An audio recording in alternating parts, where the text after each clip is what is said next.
All right, three, two, one. Hi, this is William Ramsey. Welcome to William Ramsey Investigates. On tonight's show, I have a very special guest. His name is Douglas Thompson. He's from the UK, and we're going to talk about a book that he wrote back in 2013, a book that came to my attention after doing another earlier interview about the Profumo affair, or what's known as the Profumo affair in the UK. Title of his book is Stephen Ward, Scapegoat.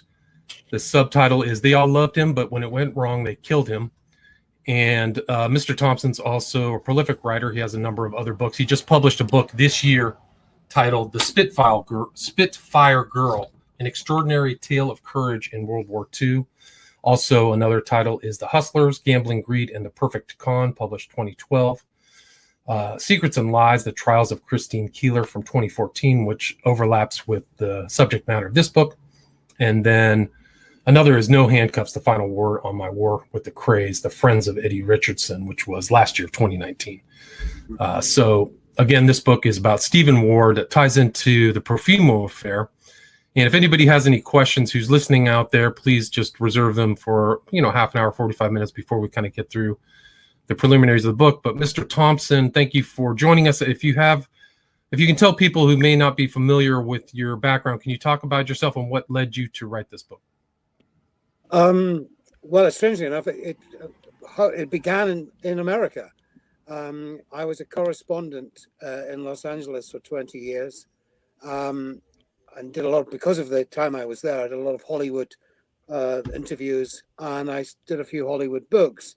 And I was contacted by someone who knew Christine Keeler, who was the central role, the femme fatale, the whole catalyst for the whole Profumo affair, because she was the one who had the affair with John Profumo, who was the Minister of War, and with Eugenie Ivanov, who was a KGB GRU spy from Moscow. But linking them was Stephen Ward, who was the most, on investigation, turned out to be the most, if not the headline person, the most intriguing of all the participants in the whole Profumo affair, which brought down a British government, changed the way society looked to morality in the UK in the 60s, and the world here in the UK really never was the same after the Profumo affair. But I became interested. I kind of grew up as a kid, in a way, listening to the newspaper reports and knowing about it, but only vaguely, but was intrigued. And I was given the chance to meet Christine and talk about writing her book, which was a long time ago, but this was late 90s, I suppose, and which eventually I agreed to do, and we did. And then we updated it after Profumo died. And again, recently, Christine died in 2017, and the book was reissued then, with a foreword by her son, who is now petitioning to get a pardon for her for a perjury charge. He went to jail for 9 months for committing perjury during the trial of one of the participants in the Profumo affair. She was rather, what's the word? I'm going to say manhandled, but she was kind of bulldogged into to lying in court by the police, who said it wasn't a problem and it would help them get a violent criminal off the streets of London. So it was a way round, a long way around, really, eventually coming back to Stephen Ward and doing the book, because really I was still fascinated trying to find out more about him, and the more you went into it, the more Christine was only one of several women who he tried to, very much like My Fair Lady, Pygmalion. He was the doctor. He was a doctor, an osteopath, and he tried to create stars out of these young girls who he met. Mainly, he would sit in coffee shops in Park Lane in London. And you have to remember, this is a London where there's very little traffic, where you can get across the city in 20 minutes very lazy, not so much cultured, but very easygoing, very 9 to 5. People had lunch, afternoon tea. The pace of life was very slow during the day. What they got up to in the evenings was, it was almost like out of some X-rated movie when you went into it. So it all kind of hotted up at night. But Ward would sketch. He was a fabulous artist, and he would sketch these girls, and not really. It was very platonic, most of the arrangement he had with them. It wasn't kind of sexual, and they became. He just seemed to enjoy having them on his arm, to control them, to have this control over them. There was a girl called Vicky Ward, who he charmed and then groomed and brought out in society, previous to Christine. And he attempted to do that with an actress called Shirley Ann Field, who at that time was a very big international star, starring with Steve McQueen and Robert Wagner in a movie, Albert Finney. I think she had 3 big movies at the time of the Profumo affair, all running at the same time. So, and he plied her with Coca-Cola stockings and the promise of, I think it was the promise she could either have beans on toast or stockings. I think that's what she said. But the thing with Ward was that he was a snob. He wanted to be part of aristocracy. He wanted part of society. And because he was an osteopath, and a very good one and very well renowned, he treated some very famous people, including Winston Churchill, Prince Philip he sketched, Princess Margaret he sketched. Averell Harriman from the U.S. Yep, in the U.S. The U.S. ambassador. There was a very big. David Bruce, I think, was the ambassador. Was still, I think, at the U.S. embassy in London. Very, very friendly with lots of very prominent American residents in the UK, but also at the same time very friendly with some of the Russian contingents, and very taken with the problems and the impact of the atom bomb and what it could wrought on the world. So he became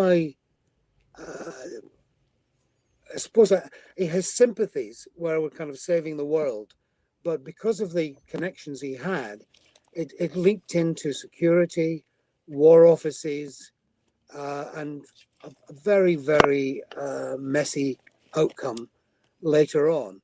But that all began at the estate of Lord Astor, who was he was again a patient of Ward's, and Bill Astor was Lady Astor, the American, the first female MP in the UK, which became a member of Parliament long before, not long before, but not long after women got the vote.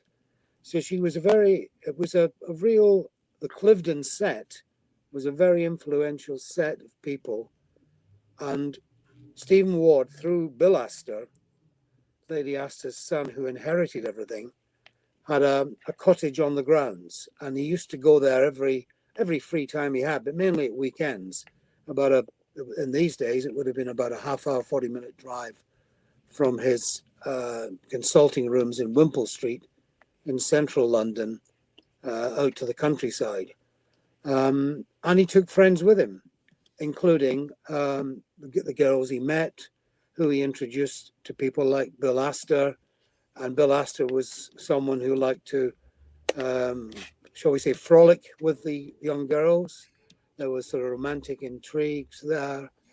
And at the same time, often these parties, Stephen Ward parties, would be going on with the young girls, but at the same time, there would be a very prominent visitors to the UK being entertained, presidents of Pakistan or ambassadors, envoys from here, there, everywhere, at the dinner table of Bill Astor.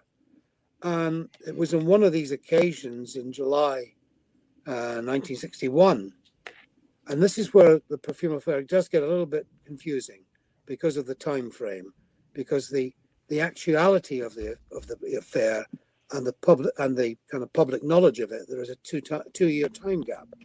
So in 61, John Profumo, the Minister of War, and his wife, and many other prominent people are having dinner with Bill Astor. At the same time, it's a really hot, rare, very hot summer's day in England, and Christine Keeler is in the swimming pool naked.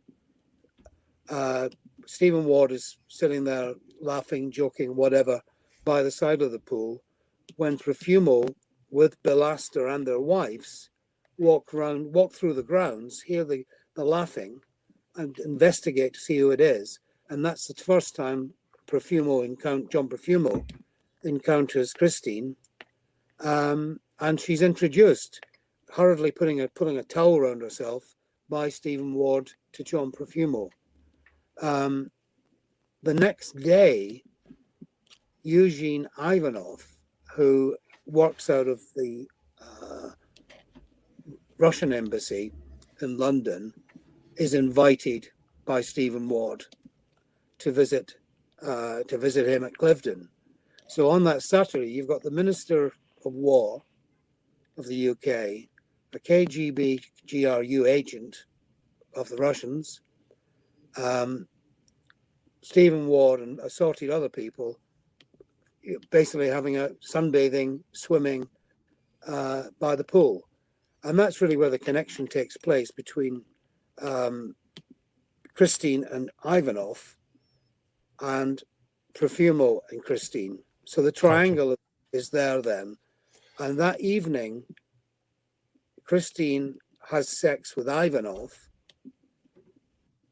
And within 6 days, she's contacted by Profumo, who is trying to make advances and make a date with her. And eventually, a few days later, their affair begins. So what you've got in secret at that point in 61 is that triangle linking security concerns and obviously a lot of flagrant disregard for state secrets, right? Because the John Profumo is squiring Christine around and taking her at times to his home and to his office, where there are all the red boxes packed full of military secrets. And the background to it at the time is America and Harold Macmillan, the Prime Minister, are in very, very tense talks about American getting missile sites in Europe to combat, because the Cold War is very, very cold at that point. So you've got all this background to it. And at the same time, this sort of rather frivolous affair is going on. But behind it, there's this rather dark thread running. Right, but wasn't kind of his entree into the higher echelons of UK society was because he would have these women around. He would have women on his arm. He was pretty much a committed bachelor after having kind of a disappointing love affair. But that was kind of his side into that huge. I mean, I think one of the things that you detail in a fantastic way in the book is that club scene that was taking place in post-war UK or London, where these guys were in all kinds of different clubs and moving around. And it seemed like these young girls that were in these clubs were kind of part of a currency almost. Yeah, no, I think that's a good word, currency, because I think that it's exactly that. It's a bit like in the, before drugs and tobacco was the currency in prisons. I think the girls were the currency to the parties. If you turned up with a group of girls, you got in the door, as it were. But I think with Ward, it was more subtle than that, because they were gorgeous, beautiful girls, and he kind of, as I say, groomed them in a, we've had the Maxwell, Ghislaine Maxwell, the Epstein, the girls being groomed for Epstein, being groomed for other people, running, and that story and scandal has been running, for some many months now at the moment. But it's very similar in a way the Profumo thing, because Ward was that kind of Epstein figure. He was the one with the girls. So if you were having a party or you were having a weekend, it was good to be around. But the way Ward had it, the girls were around his cottage on the estate. So it was very easy for the aristocracy to move around the estate and just wander over, and suddenly they're being entertained by young girls rather than sitting in some lazy kind of snoozing in some library in the big house. So that was it. I mean, and I think Ward, that currency, these girls as currency, was his way to befriend and to be protected and to be elevated by people whom he thought, and I'd argue very wrongly, who he thought were his betters because they were born to titled families, or they were members of the House of Lords, or they were related to royalty. As I said, Ward came from a seaside town in England, went to a kind of very minor public school, and resented that he didn't have a classical upper class education. So he had a chip on his shoulder in that sense, and I think because of that, he wanted to get on. He was willing to use the women. I don't think he despised the girls or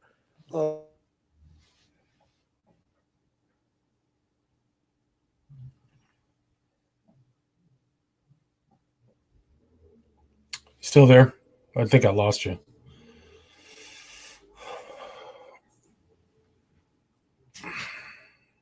Doug?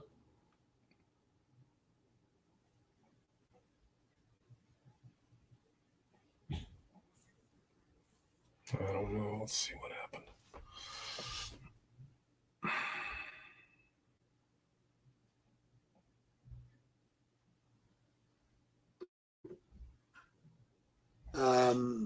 Okay, you're back. I missed you. Kind of blocked out for about 30 seconds there. Sorry. I'm sorry. Okay. No, I was talking about Murray's club and how the clubs where the Christine and had worked with Mandy Rice Davis, and if you look at it with our kind of binocular hindsight today, and think about it, Mandy Rice Davis was 15 years old when she was in that club, and I think Christine was 17. Not even 18 at that point. So you've got young girls parading around pretty much naked in front of, leery, what they would regard as very old men, probably men in their 40s, and men in position, in high positions in London society, going there. And that's where the connections were made. And he was from what, Torquay? Is that right? I don't know how to pronounce it. Yeah. And he was a vicar's son, so he was from his dad was a Christian minister, I think, down there outside. Yep. So he was definitely much more rural than some of these sophisticated aristocratic types. And I mean, Profumo, he had known Profumo before the 60s. So they had been in those circles during post-war 50s. And Profumo himself they were thinking that he could possibly become prime minister in the future. He was. I think he had. He was certainly within the Conservative Party who were in power. He was certainly the coming guy. He was going to be the one that was going to take over from Macmillan, because Macmillan was getting on a bit. He was older, but he was also off that grandee, old-fashioned hunting, shooting, fishing, the grouse moor flavour, which of course at that point is going out of fashion. The 60s are coming in, and the Prime Minister looks as though he's still sort of running Downton Abbey. So it's that kind of. So Profumo is this very smooth, very slick, very confident, apparently capable man. So he very much was in the running, and I think that was part of the horror of it all for them, for the Conservative, the Tory party, and the downfall of them was that they just couldn't believe someone with such a glittering prospects could throw it all away in such a kind of, in a rather seedy fashion, really. But Profumo had got previous in that he had his stag party in a club called the Eve Club in 1953, and the Eve Club was run by a couple who'd worked at Murray's Club, which was the kind of prominent one. But the Eve Club was described by someone as a sort of kind of part of the canteen for the Foreign Office, because basically you could be sitting there with Judy Garland one night, and opposite her would be Boris from Moscow, the spy, someone from MI5 and MI6, because the club was just around the corner from where our MI6 headquarters were. So there was all this spy intrigue, right? Spy versus spy intrigue. Yeah. Yeah, all going on, and someone like Profumo obviously knew about it and is walking into it as a young MP. So he had that kind of rakish, indiscreet, wild, and I think probably driven, or that whole attitude of his is driven by arrogance of his position, that he felt that he should become the leader of the UK, be a world figure, become a world figure, and in a sense, Stephen Ward, realizing that and anticipating that himself, is buying into it and hooking his star to Profumo's star as well. Interesting. And well, Ward himself also, he was kind of you can see in the picture here, if you're watching on YouTube, he had this kind of breezy charm, very charming guy, very affable, and really inserted himself into that world as somebody who didn't really have a family or anything. This was kind of his outlet, right? These clubs and the women. Oh yeah, and I mean interestingly, there's another club called Les Ambassadeurs, which was very, very popular, and there was a nightclub within that club called the Milroy, and everybody from gangsters to aristocrats to government ministers to Princess Margaret. When Princess Margaret went there, the Paul Adams, who was the band leader, would play up a song for her, and she said Paul Adams was her favorite band leader, and it was a big society thing. But someone said to me that Stephen Ward would be there, and you'd see him there and be in a crowd of people, and then he wouldn't be there, but you didn't miss him when he wasn't there, and he didn't make a noise when he was. He was this kind of almost ghostly figure who haunted a lot of that society, almost like a Mr. Fix. He was there when people wanted something. He was there as a provider, and that something usually was young girls who he had this great ability to attract. But he always wanted his proteges.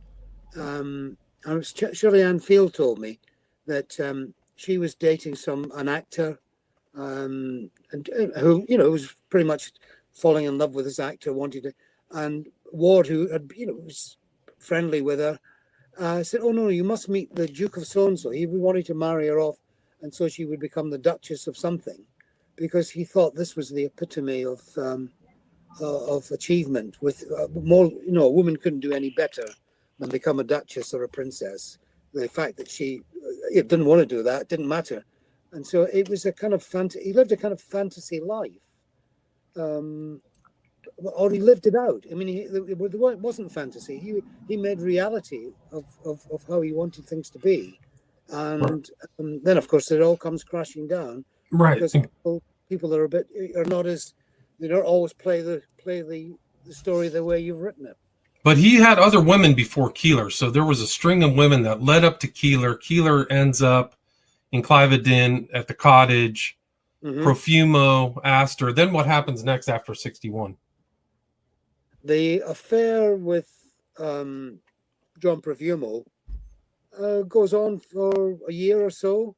Christine is involved in all kinds of skullduggery and various things, but at the same time, Stephen Ward makes it known that to the security services that there is a link between Ivanov and Profumo. The security services then begin investigating everybody including Stephen Ward, and to see basically, is this a nest of spies? Are they Russian spies? Are they passing information on? Is it going to the Americans? At that point, the CIA, Jesus Angleton in Washington, is going to bits and pieces because we've had the scandal of Guy Burgess and McLean, who've run off to Moscow, having given Cambridge all 5, right? Yeah, Cambridge 5. Cambridge 5, and also the fact that the CIA man had been great friends with Kim Philby, who has also vanished. So you've got a whole spy scandal. Then you've got the Profumo Minister of War and Russians. So it's all of that is happening as Christine's affair with Profumo is going on. Of course, the reality of it is that she has only had this one night stand with Ivanov, but Ivanov is very much still around. And it does get very complicated because Ivanov is also the conduit for a spy ring, which is involved in getting submarine secrets to Moscow as well. So you've got all of that mess happening. You've got the kind of Scotland Yard policemen who, in this case, pretty much are the ones that you see in the movies. They've all got soft hats and mustaches and really don't know what they're doing. It's very it's being fed. They're in all different directions, and of course it's very political. So the Home Secretary is getting onto Scotland Yard. He's getting onto MI5. He's getting onto the British Special Branch, who all then come very heavy-footed into the affair, and they decide there has to be a fall guy for all this mess, all the supposed secrets, because by then the newspapers in 61 or 62 are all sniffing around it. There's a blind item appears in a society magazine, which tips people in the know off to the fact that Profumo's been having the affair with Christine. The Labour Party opposition bring the matter up in the House of Commons, which then makes it a matter of privilege so it can be reported in the newspapers without fear of libel actions. So Profumo at that point then goes public and denies that he's having an affair with Christine Keeler. And he goes public in the House of Commons, makes a member's statement, which is an official statement, and lies to the House of Commons. Now, you could cut off the head of everybody in the Tower of London, run down Oxford Street, run around Fifth Avenue, down Rodeo Drive, murder everybody, do whatever, any crime you can think of. But lying to the House of Commons in those days was the worst thing in the world that anybody could do. And it comes out in a matter of not too long, matter of weeks, months, that he did lie.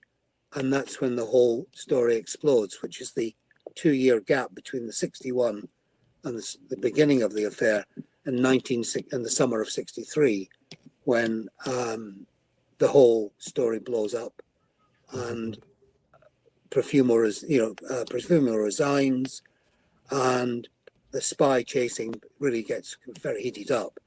And Stephen Ward, the focus really comes onto Stephen Ward at that point. I think you wrote in, just a second, but you wrote in your book, like every Russian person there was working for the KGB. Anybody, including Ivanov, anybody sent to London was definitely some kind of spook or spy. So it was definitely a haughty spy versus spy environment.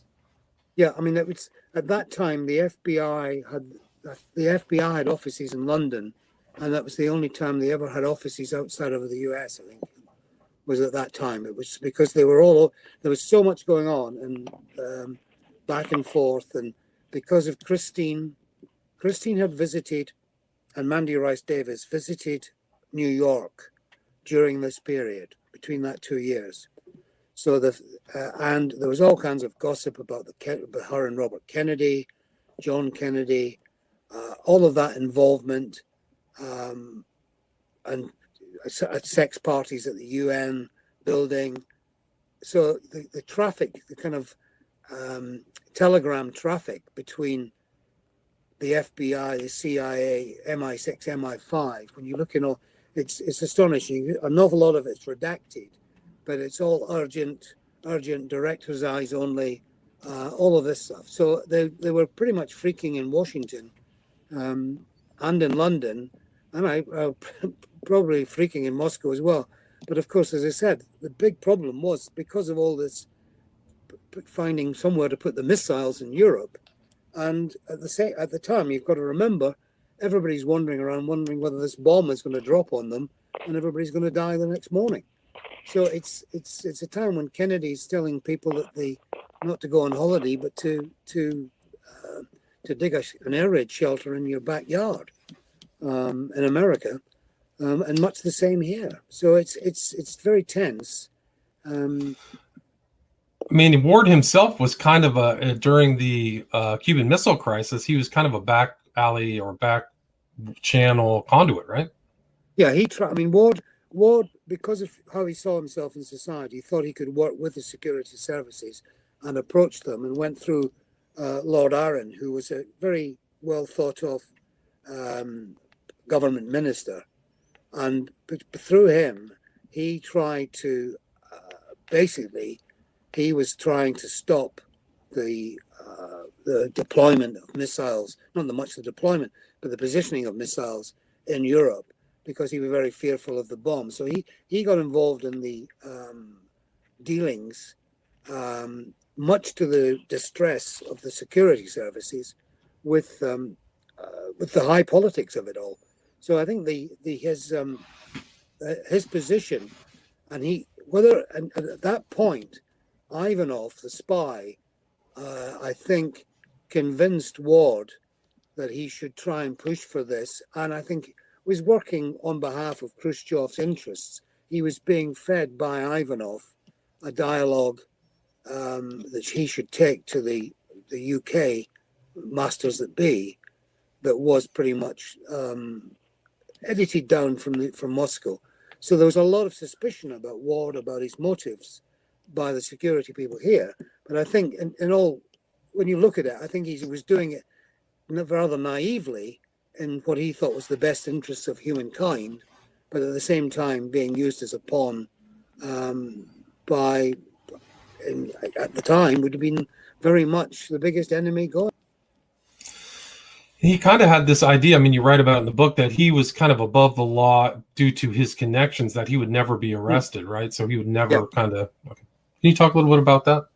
Yeah, I mean, he, as I say, I mean, he had an exhibition of his drawings, which Prince. I mean, I think about the only royal he didn't draw was the Queen herself, but all the other members of the royal family, he'd done portraits, but his name kind of fell so much in currency that when the exhibition was on, someone secretly came in and bought all the drawings and took them all away, all the originals. That somebody was Anthony Blunt, who was the keeper of the Queen's pictures. So he was a very big art historian expert, very close to the Queen, royal family. And of course, he turns out eventually to be a member of the Cambridge spy ring, one of the more prominent spies of all time, as far as we were concerned. So Ward is dealing with people who are so duplicitous that his naivety really comes through here, because he believes basically everybody will support him. All the friends he's made, all the connections through the clubs, all the girls he's supplied to Bill Astor and all the other members of the Thursday Club, who included, prominent entertainers, prominent politicians, members of society. But one by one, they all just walked away from him. Bill Astor took back the key, very apologetically, took back the keys for the cottage at Cliveden, and he was kind of hung out to dry by society. And then at that point, the police, at the instruction of the Home Office, put the heavy arm on Christian Keeler and on Mandy Rice Davis. They pulled Mandy Rice Davis into a little cell and gave her the third degree, and her crime at that point was that she'd missed paying a rental payment on her television set, which doesn't sound too criminal. But they took statements from her, which implied that she had been sleeping with people for money in Stephen Ward's flat. Indeed, and in fact, indeed, Mandy had. I mean, Mandy unashamedly was taking cash off people and made no bones about it. And similarly, they brought Christine in and kind of tarred her with that same thing. And she, again, it was very much set up, but they were set up by the police. So they were brought into court to give evidence when charges were brought against Stephen Ward after living off immoral earnings, basically that he was a pimp. So here is a man who hobnobs with the gentry, the sophisticates, the aristocracy, but thinks they're all his friends and he's a member of it. And he's suddenly hauled into the Old Bailey, the great criminal court in the world, for all to see, and charged with living off immoral earnings and being a very unpleasant, seedy character. But he didn't really have that kind. I mean, according to what I read in your book, he didn't really have an overwhelming amount of money for somebody who was supposedly involved in criminality. It seems like he kind of just lived. Well, that's the whole point. The thing is that these girls were living with them. They gave Stephen Ward more money than he ever gave them, because they'd pay for the electricity, they'd pay bills and so on. So it was they were the ones that he was kind of supporting them, and they would pay back,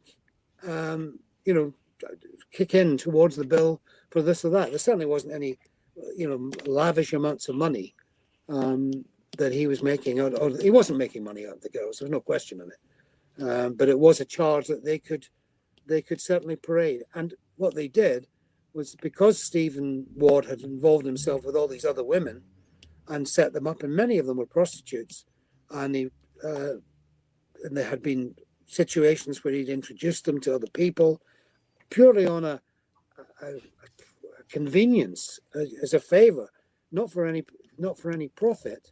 But of course, they were able again to put the heavy arm on some of these girls who came to court to say that he was there, that they had sex for money at his behest. But of course, they were doing that because the police had said that they would charge them and put them in jail. And some of the women had young children, single mothers. They didn't want that, so they gave evidence. And the way it works here, or what then in the court system, there is a preliminary hearing where that evidence is given, and that evidence is not given in camera. So it's like a grand jury in America, but all the evidence is made public. So all of that was made public before the big trial itself. So Ward's reputation is trashed, ruined before the big event. And I think at that point, Christine never really got over having been part of having to give evidence, which turned out to be evidence against Stephen Ward, who she got upset with at times, but always kind of looked up to. I think it was only in later life that she reappraised what role he had played. But so Ward was set up at this Old Bailey court, and if you look through it, and interestingly, the transcript of that court proceeding has been locked away, the official transcript, and is not available till 2046. Wow.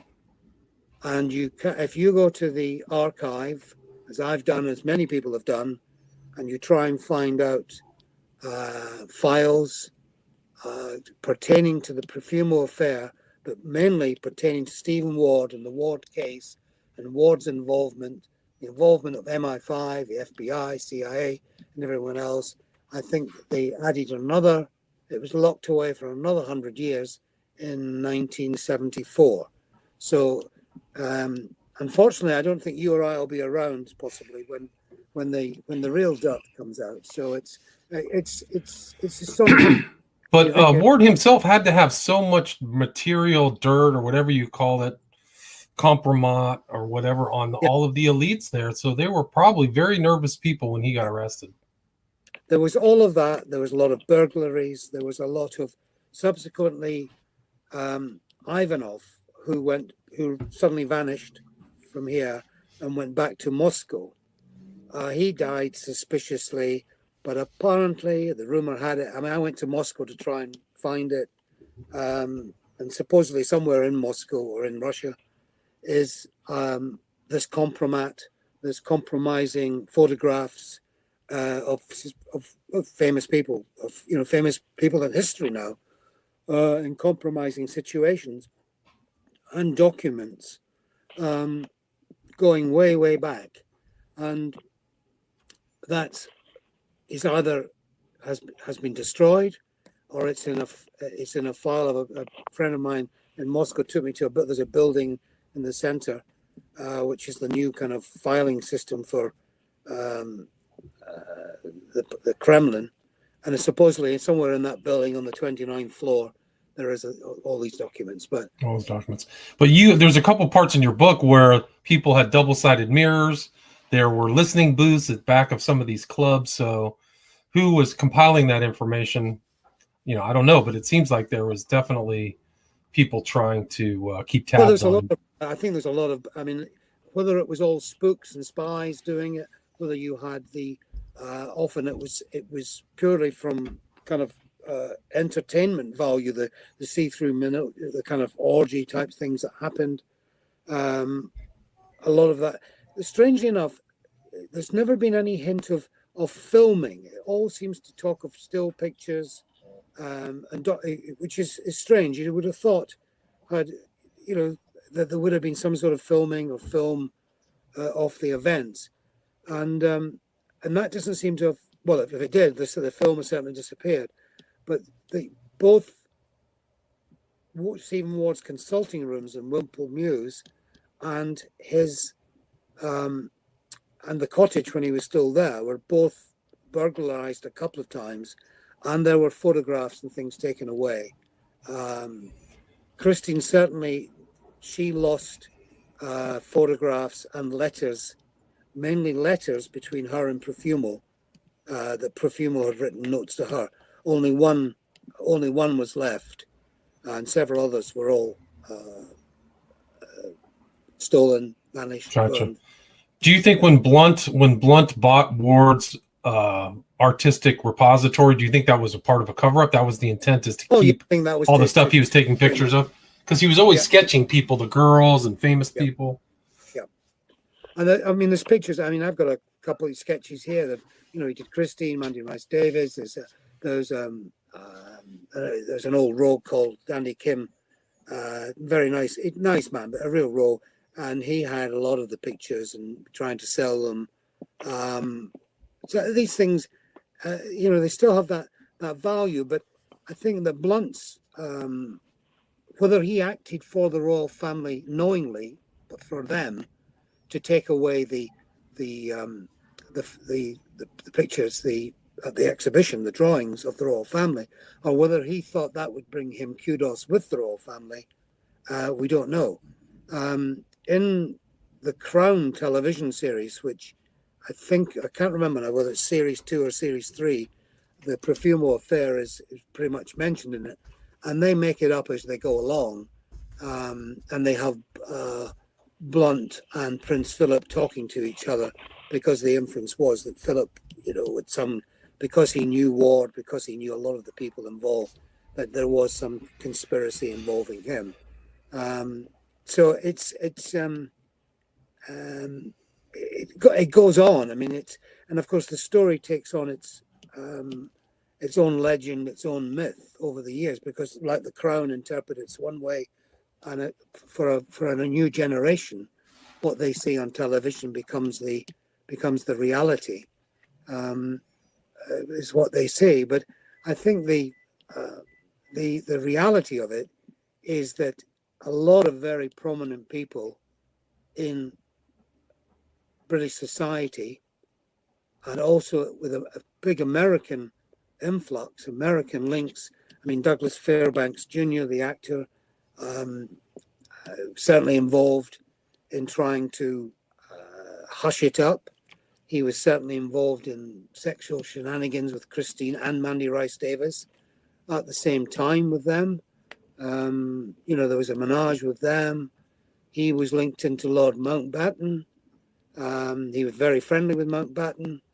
Mountbatten, again, is very prominent in the Crown, but that's a lot of that again is fantasy because there was much scandal involving them. So it goes on at great length, and at the centre of it all is Stephen Ward, who meets Mountbatten on many occasions, and goes to and Mountbatten visits their house in a place Kinnerton Mews, just off Kinnerton Mews. There was a guy called Barn, who was a photographer, and he was very friendly with Mountbatten, who was Prince Philip's kind of father figure, and Barn took the photographs not at the royal wedding, but at the engagement of the Queen to Prince Philip. So it's all kind of interconnected. Right. And then Barron supposedly took photographs, some of the photographs which may well be in Moscow today. So they're all, not everything was recorded in one way or another. So was the publication of this book, which you published in 2013, did that lead you to the meeting with Christine Keeler and writing that book with her? Is that correct? No, it was the other way around. Oh, okay. It was Christine. I'd worked with for a long time with Christine, and then we really finished her story, and I just felt that the Ward story, there's two. You couldn't get all of that into Christine's story because it was all from her perspective. Because it was her telling her story, as it were. So to get into it just didn't work. So all of that material, and then of course because I worked with Christine and had her blessing, as it were, lots of people from that era were willing to speak to me who wouldn't have talked to me otherwise. And that's in the Ward book. You reference many people that you talked to in 2013 who've been there in the 60s. Can you talk a little bit about Keeler and what she was like and what happened to her after this whole affair? Well, I think the Christine was quite tragic. What happened really, because she was one of the original, I suppose, a Me Too victim, in the sense that she was very much used and abused by the men around her. She was a good time girl, but not in a kind of prostitution sense. She was somebody who she liked to have sex, would be fair, I think. She went to bed with a lot of people. She liked to have a good time, came to London as a teenager, worked at Murray's Club, meets Stephen Ward, moves on into that society. But after the scandal, she is still very attractive. She tries to get into modeling. She's kind of kicked back at every move she makes to further herself as a person. Mainly because she's, I think, really quite broken, traumatized. Well, we call it post-traumatic stress.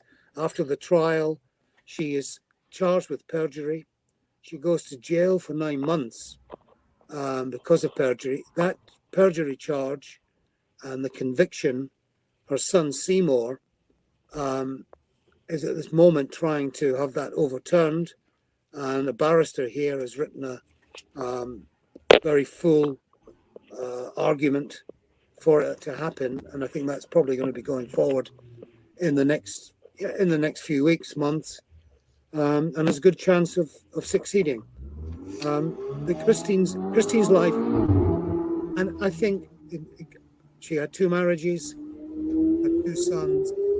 She was a very determined, very focused person. So it's very hard to convince Christine of of compromising in any way, of taking an easy way out. She would always insist that what she said was the truth. This is what happened. So she wouldn't give herself an easy life or an easy time by compromising, saying, "Oh well, maybe I made a mistake." She was very, very true to what she believed was what happened, was the actuality, and that didn't do her any favors. She had a very difficult life for many years because she was seen as this, I suppose, in the 70s and even into the 80s, as this scarlet woman. She became a kind of a shorthand for a moment in history. And if you look at many books about the 60s, you'll see on the front cover it will be the moon landing, picture of JFK, and usually there'll be a picture of Christine on the chair sitting in that famous picture. And if in that picture she insists that she had her knickers on when the photograph was taken, the photographer insisted that she didn't. She was still arguing about that up to the, not many weeks before she died. She was still insisting. It's because it was a point of principle on her point that she had her underwear on when she had that photograph taken. So you could go to her when we were doing the book. You'd be sitting there and you'd say, "Well, Christine, this date doesn't make sense. It doesn't figure in. It can't have been that time." Yes, it was. Yes, it was. You have to go back. And I ended up walking around streets in London looking at addresses which she swore was that. It just didn't make sense. And you walked around, and sure enough, it would be that place did exist, and that was the number of the street. She had a phenomenal memory for the locations and where things happened, and she was dogmatic. But in later life, she came round. She became more pliable. And I think what happened was her son married, and she had a granddaughter who she doted on, and I think that brought life around for her in full circle. Didn't you say at the beginning of the interview that there was a purchase of her story, or the story of Profumo Affair, that was going to be produced? Is that correct? Her story was a BBC did a beginning of this year, 2019, a 6-part drama of Christine's story, the trials of Christine Keeler, and as I understand it, it's being bought and going to be seen in America very shortly, I would think. Oh, interesting. I'll keep an eye out for that. Great. Do you have a minute to take a few questions from the audience? Sure, of course. We're at about 52 minutes. Somebody asked, I think earlier, how close, if you can see on the screen, how close was Ward to the monarchy is a question. To the monarch? How close was Ward to the monarchy, I guess? Well, he sat with Prince Philip, the Queen's husband, and sketched him, met him on many occasions. They were both members of a club called the Thursday Club, which met in Wheeler's restaurant every Thursday. That's the name. So he drew Princess Margaret. He knew Lord Snowdon, Margaret's husband. So he certainly mixed in that circle. Yes, very much so. And of course, through being an osteopath and society osteopath, it's like Averell Harriman, the American ambassador, people like that. He was very renowned. One of the guys I met, he really was. He was very much a playboy, a very, very tall man, and he'd had problems with his back all his life. And he said, well, after one session with Ward, and he continued to go to him, he didn't cure him, but it alleviated the problem, the pain that he'd had pretty much all his life. So he was good. He was good at what he did. Right. And let's see. I mean, you've written all these other books. I'd love to have you back on and talk about it. But somebody asked your knowledge about Hollywood. The question is, it's a little off topic. Any horror stories, personal encounters of Hollywood? Horror. I mean, if I told you, I'd be in the courts if I told you the truth about all the Hollywood horror stories. Because you did write a book about Clint Eastwood too, right? I did. Clint. No, he was great. No, I because of, as I said, I'm working in magazines and things. No, I interviewed him many times, and I spent a couple of weeks in Carmel with him when he was running for mayor, which was great fun. That's great. And all of that. And no, I was lucky because in Hollywood when I went there in the 70s, there wasn't as far as Britain was concerned, there wasn't fax machines. There wasn't. I had a telex machine, which maybe nobody remembers, but they chatted away, and you had a long piece of telex paper, which if you broke, you had to be able to fit it together again with a piece of. I used to use the old bits of sellotape. I'm sure it wasn't very technical, but or you had to write another 1,000 words. It was so we used to. And if that broke me down, I used to end up having to go downtown Los Angeles to the Western Union. And the guy never liked to see me because he had to sit there in the middle of the night because of the time difference, filing these masses of things rather than sending $20 to Harry from Auntie Maisie. So, but it was a good time because you'd go to interviews. Angie Dickinson, the guy took me to her home and said, we'll come back in an hour and so on. And she rang him and said, "No, we're getting okay. And you're there for the day, and you're talking, and you're interviews, and it all changed much later on, when you had to have, I don't know, in the sort of Tom Cruise era of today, you probably got 12 publicists having to sign off on whether you can have an 8x10 black and white picture of them or something. But in those days, John Wayne's, the Kirk Douglases, Gregory Peck's, people like that. They kind of would take your tape recorder from you and walk around with it and speak into it. They didn't have to make an impression. I think How long were you in Los Angeles for? How long were you in the States? About 22 years. 22. Oh, so you were here for some time. So yeah, you mixed. I mean, how many total books have you written? Because was it 8 that I saw on Amazon? Is that correct? Say again. Do you recollect how many books you've written? I thought I saw 8 on Amazon. About 30, I think. 30. Okay, so you don't have all your books on Amazon. They might not be on .com. I think they're all on .uk. But that's my mistake. I should have checked the UK. So people can should be on .com. It's Jeff Bezos he's trying to save money or something. So where can people buy the book? Where's the best place to buy it? Do you have a website or is it Amazon? Amazon's probably the best. So yeah, but it's no, it's out there, and I think it's online too. It's an ebook as well, so it's out there. But the Christine book they reissued too they're kind of like partners in a way too, because they do dovetail with each other. Right. But there's a lot. It's a fascinating era, and the Hustlers book again, because that's the 60s. There's some of the player that was also ongoing at the same time, but that was to do with the underworld, and basically at certain points you had the guy who I always was amused by. He sort of owns Lancashire, which meant he owned the city of Liverpool and most of the thing. A man called David Stirling, who owned most of the Scottish Highlands, and they were gambling their estates nightly, playing chemin de fer illegally in these illegal gambling games in Mayfair, in hotels with these with rogues, real rogues, but they were very clever rogues. Right. And I think David Stirling eventually said he lost most of Scotland at the card table. So it was a very fascinating period of history. It's a bit like when I was in Hollywood, I was fascinated by the 30s and the 40s, but the 40s mainly because it seemed so glamorous and so much was happening. And again, in that post-war era, when everything was changing.